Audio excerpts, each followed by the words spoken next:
Hello, I'm Sean, and you're listening to The 3-Month Vacation.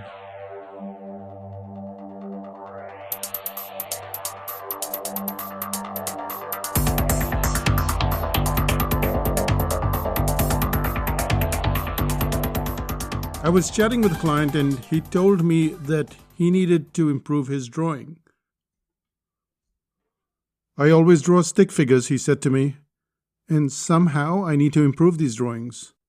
This strategy struck me as odd because I don't see a problem with his stick figures. To me, the stick figures look good. They would always be good, and there was very little room for improvement. You don't have a problem with stick figures, I said. You have a problem with memory.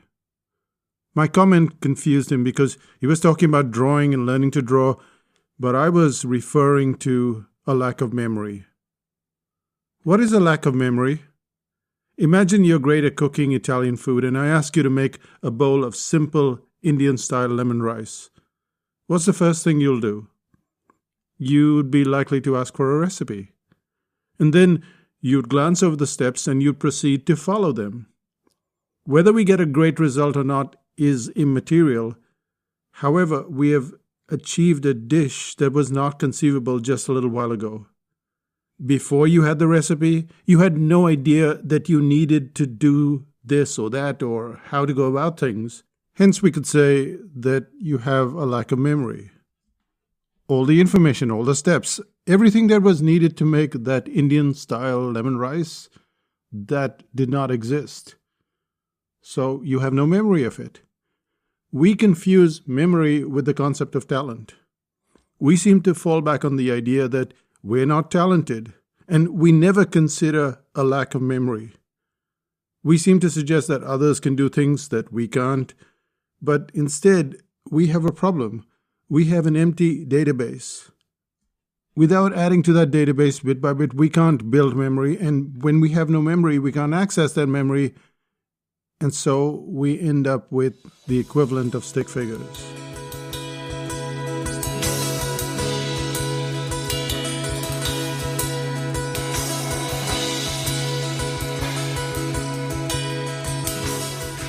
This is a reason why we have to stress this point of a lack of memory when clients learn a skill. Nowhere is the lack of memory more visible than on a cartooning course. We conduct this cartooning course as Psychotactics, and in the course, people expect to draw. Hence, they start off their journey expecting that they will magically be able to render something, some illustration along the way, or at least by the end of the course.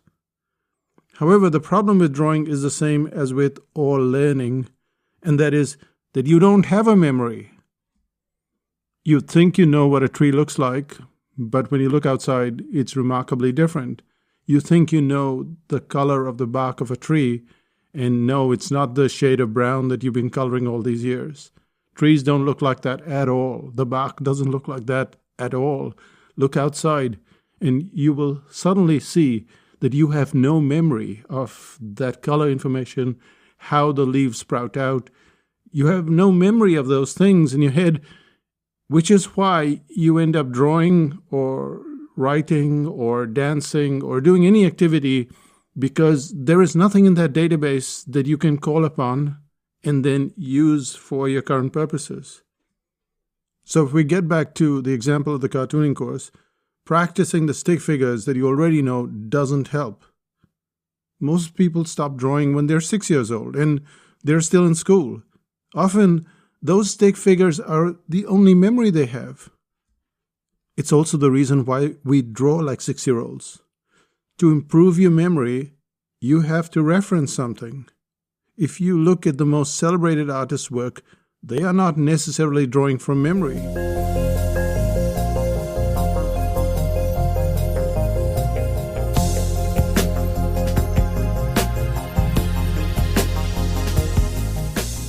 When you look at the work of Leonardo da Vinci, Raphael, or Michelangelo, you'll see oodles of referencing and more referencing and more referencing. Almost everything they do is a reference, and yes, there is a lot of copying. The greatest artists in history have started by copying lots of stuff, then more stuff, then more, and then finally moving to referencing. And the reason why we don't reference or copy is because we are told time and time again not to copy. As you're growing up, your parents, your teachers, everyone drills this one point into you almost mercilessly. Do not copy, do not copy, do not copy. But what teachers and parents are referring to is the concept of plagiarism. Now, plagiarism isn't good because what you're saying is you're taking somebody else's work and then you're calling it your own. So no, that's not what we're going to do.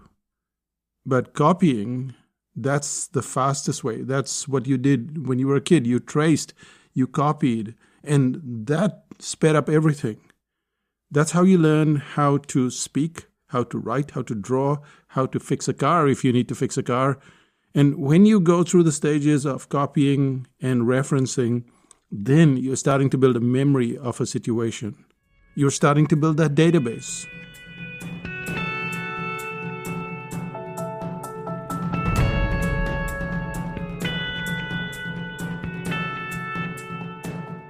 The idea of building a memory doesn't apply to art alone. Let's say you're a salesperson in front of your first client. You have no memory of success or failure in the field. So you do what most people do, which is they prepare endlessly, and then they give the client the exact information that he or she needs. Inexplicably, the client brings up an objection, and you don't know what to do. You're flabbergasted, and you don't know what to say next. However, by the time you have gone through the paces and you met 50 clients, 100 clients, 200 clients, then you get what people call experience. But essentially what's happening there is you're building a memory of all of those objections, all of those situations, all of the things that can go right or wrong or where you have to improvise. That's what you're doing. You're building that massive database. And then somewhere along the line, if the client objects and says, oh no, I don't want this for this reason, you're not flummoxed. You're not confused. You know exactly what's coming, when it's coming, how it's coming. You've got that memory. You can pull out from that database that memory, and you can counter that objection in a pleasing manner and sell the product solely based on what the client is saying. And this memory or database, as we're talking about, it has a finite amount of storage capacity. And if you don't increase that storage capacity, if you don't add to their memory, you get a situation called stagnation.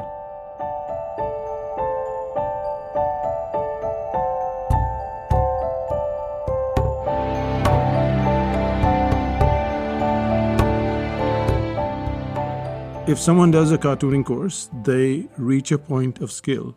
It's a fabulous place to be because you have developed your character, you understand shapes, color, contrast, size, and you're even mistaken for a professional cartoonist. You're that good. But at this point, if you stop, then you'll continue to hover around the very same set of memories, that fixed storage space, that fixed database. You're still drawing exceedingly well, but there is a much greater chance of stagnation unless you develop more memories.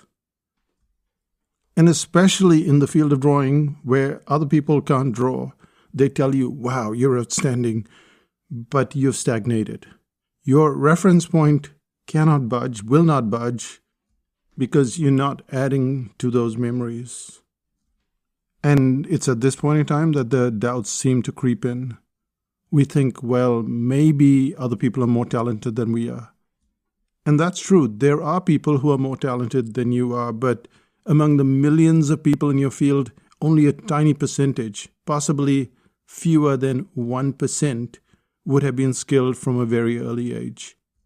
And even among those that are skilled very young, they don't seem to sustain that advantage as they grow up. So maybe 99% of us, or maybe 99.5% of us, we still have to build that memory, that database, page by page, chapter by chapter, line by line. Or to put it another way, if you just want to get better at drawing stick figures, then you reference and you copy stick figures. But if you want to get better at drawing, dancing, writing, or any other skill, you're going to need a database, an expanding database that expands almost endlessly.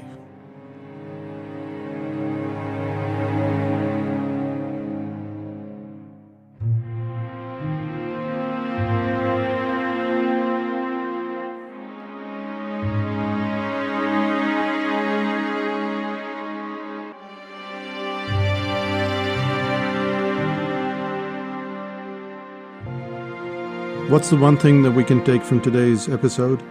And that is that we don't have a memory. We don't know what a tree looks like. We don't know what color the bark of the tree is. We don't know so many things. And unless we have that in our memory, we can't pull it out. This is also the reason why when you have to draw something where the expression is sad or surprised, you may not have that in your memory. And therefore, copying and referencing becomes absolutely crucial, no matter which field you're in. You don't want to be a plagiarist. You don't want to take somebody else's work and say it's your own. But copying is fine. Referencing is wonderful. If you do more of that, you will find that your memory expands, your database expands, and then you become that professional, and then you stop struggling so much. And that brings us to the end of this podcast. Let's find out what's happening in psychotactics land.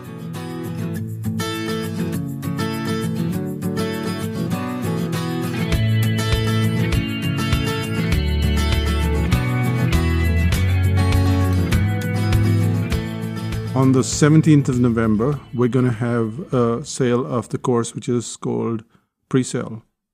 You probably heard of Pre-Sale.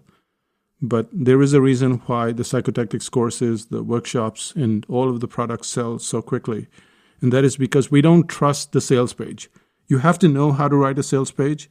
You have to put it together. It has to have all the information. But that's only one component. That's just one bus stop on the entire journey. Instead, what we have are a series of other bus stops along the way. And you have to be able to put together goodies and announcements and all of the information that is required so that when you sell, when you release your product, your service, on that very day, people are not even looking anymore because they have already bought into your product or service. Mentally, they've already gone through all of the exercise of buying into a product or service. This announcement is a form of pre-sale. When I'm saying this to you, I'm alerting you to the date, which is November the 17th. I'm going to alert you to the fact that there are goodies, which is psychotactics.com/pre-goodies, P-R-E goodies. And you will learn a lot by just getting the goodies. So sign up for that list. And that's when you will get all the goodies. And you'll see how the pre-sale works as you go through this pre-sale process of signing up and getting all the goodies and how it kind of primes you for when the day comes. And so you will experience exactly what your clients are experiencing. So check it out. It's at psychotactics.com/pre-goodies. And I'll say bye for now. Bye-bye.